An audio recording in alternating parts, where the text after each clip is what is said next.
యెషయా గ్రంథము 35వ అధ్యాయము 1-10 వచనములు.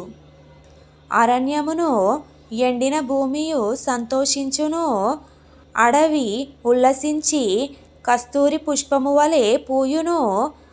అది బహుగా పూయుచు ఉల్లసించును, ఉల్లసించి సంగీతములు పాడును.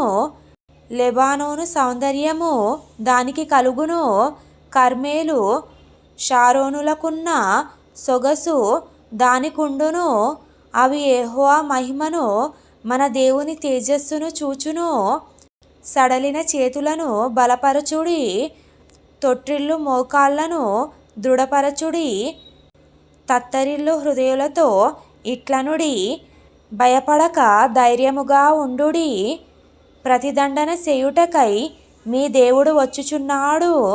ప్రతిదండనను దేవుడు చేయదగిన ప్రతీకారమును ఆయన చేయును. ఆయన వచ్చి తానే మిమ్మును రక్షించును. గ్రుడ్డివారి కన్నులు తెరవబడును, చెవిటివారి చెవులు విప్పబడును. కుంటివాడు దుప్పివలె గంతులు వేయును, మూగవాని నాలుక పాడును. అరణ్యములో నీళ్లు ఉబుకును, అడవిలో కాలువలు పారును. ఎండమావులు మడుగులగును, ఎండిన భూమిలో నీటి బుగ్గలు పుట్టును. నక్కలు పండుకొనిన వాటి ఉనికిపట్టులో జమ్మును, తుంగగడ్డియు మేతయు పుట్టును. అక్కడ దారిగానున్న రాజమార్గము ఏర్పడును, అది పరిశుద్ధ మార్గమనబడును. అది అపవిత్రులు పోకూడని మార్గము, అది మార్గమున పోవువారికి ఏర్పరచబడును. మూఢులైనను దానిలో నడుచుచు త్రోవను తప్పకయుందురు.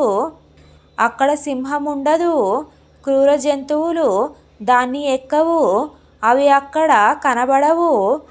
విమోచింపబడిన వారే అక్కడ నడుచుదురు.